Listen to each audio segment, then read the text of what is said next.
Essa pregação aqui eu irei fazê-la para reforçar ainda mais sobre a lei do Criador e que ela está estabelecida em seu nome. Em seu nome, porque tudo foi otorgado, tudo foi fundamentado, otorgado na criação e estabelecido como lei, em seu nome.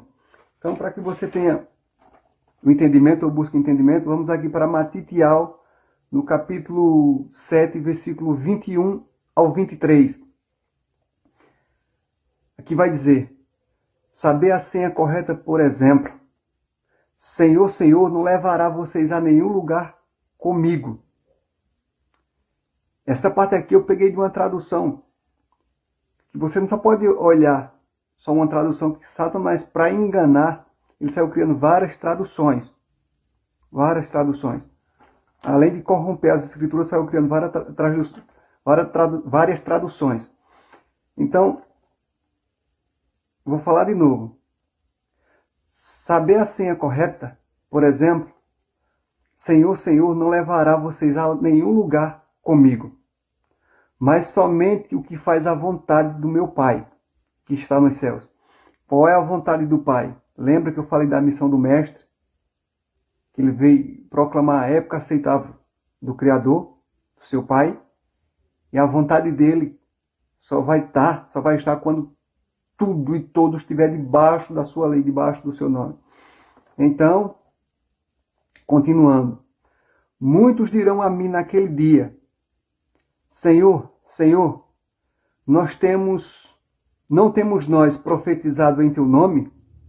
Em teu nome não expulsamos demônios? E em teu nome não realizamos muitos milagres? Então, ele vai dizer: nunca os conheci. Afastai-vos de mim, vós que praticais a iniquidade. Eu vou deixar essa passagem até aqui em cima. Agora, para que você tenha a noção, o entendimento, busque o que é o significado da palavra iniquidade. Iniquidade em hebraico tem o nome de avar, ou avon, que significa desviado da retidão, ou fora do caminho da retidão, fora do caminho da verdade. E qual é essa verdade? Essa palavra iniquidade em grego ela ainda está melhor de se compreender, para você entender a importância da lei. O que estiver fora da lei cai fora. Depois do milênio é Geena. Iniquidade em grego significa anomia. Ou melhor, iniquidade em grego chama-se anomia, que significa sem lei, fora da lei. Ou seja,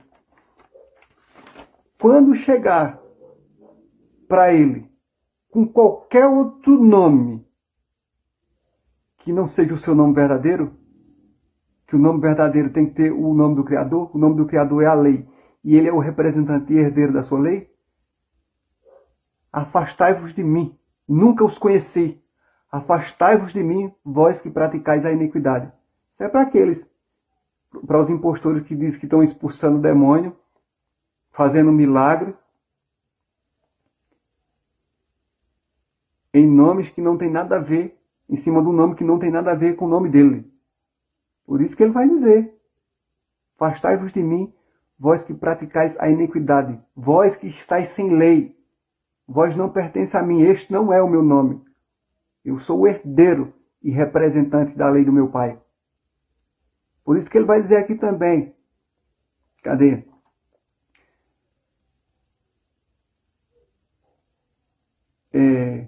E só se agrada àquele que faz a vontade do seu Pai. Ou seja, que está debaixo da lei do seu Pai.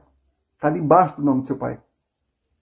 Que o nome do Pai é a lei e ele é o herdeiro e representante da sua lei.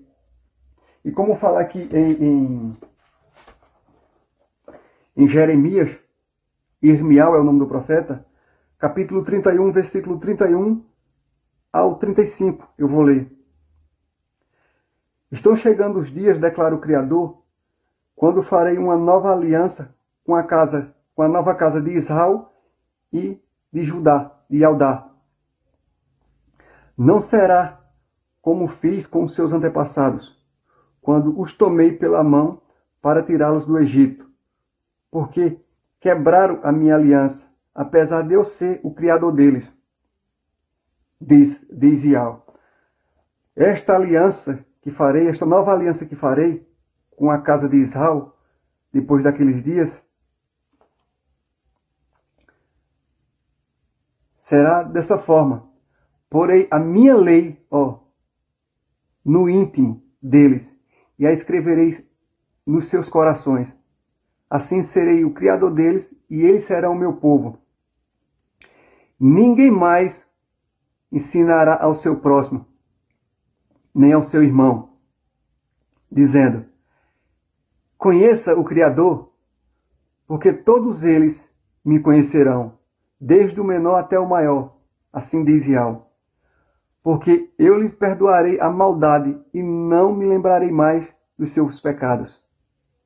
Assim diz o Criador, aquele que designou o sol para brilhar de dia e que decretou que a lua e as estrelas brilhassem de noite, e que brilhasse de noite, que agita o mar para que as suas ondas rujam. O seu nome é Yahweh. A lei dele será no seu íntimo, no seu coração. Por isso, como fala aqui, em Matitial, capítulo 7, versículo 21 ao 23. Todos os que são do Pai vão estar com a lei dentro do seu coração. Os que vão chegar lá dizendo: profetizei em teu nome, essas coisas. Senhor, Senhor, que Senhor é Baal. Por isso que ele está falando aqui, dessa questão de Senhor. Senhor é referência a Baal.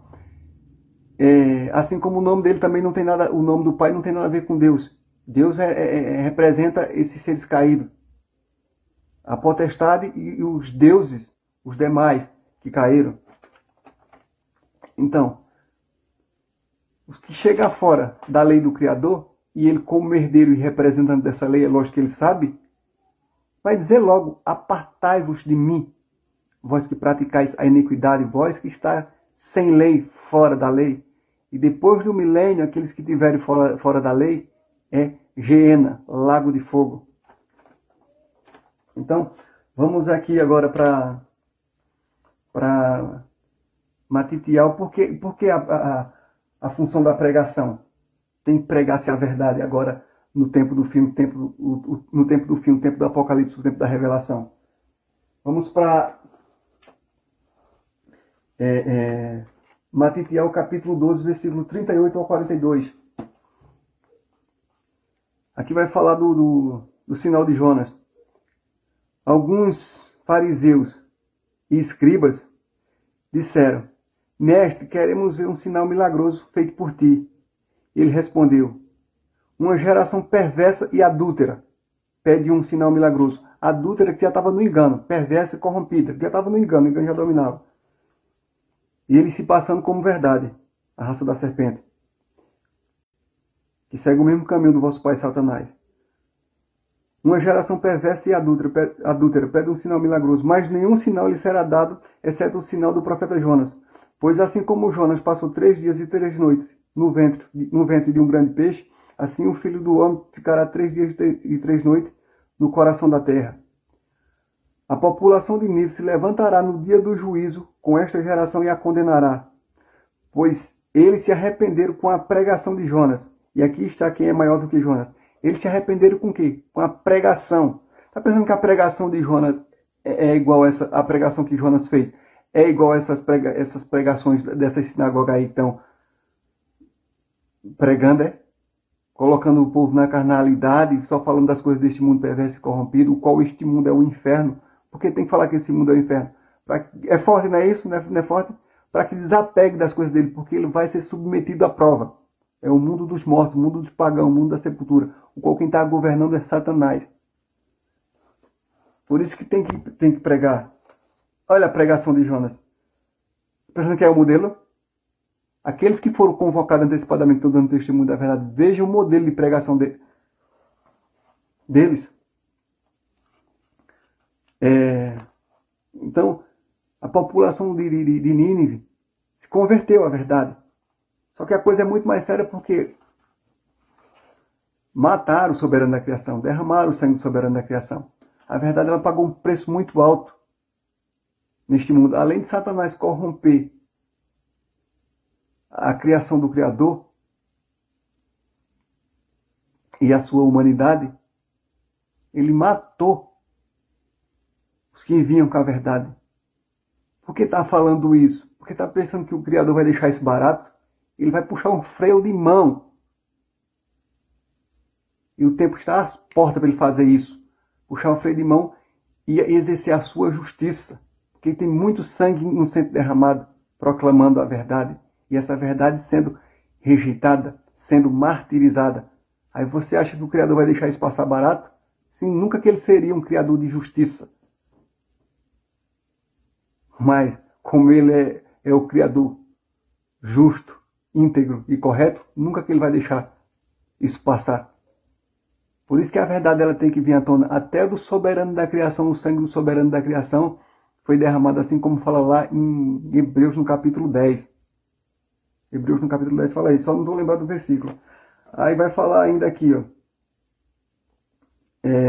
A rainha do sul se levantará no dia do juízo com esta geração e a condenará, pois ela veio dos confins da terra para ouvir a sabedoria de Salomão. E aqui está quem é maior do que Salomão.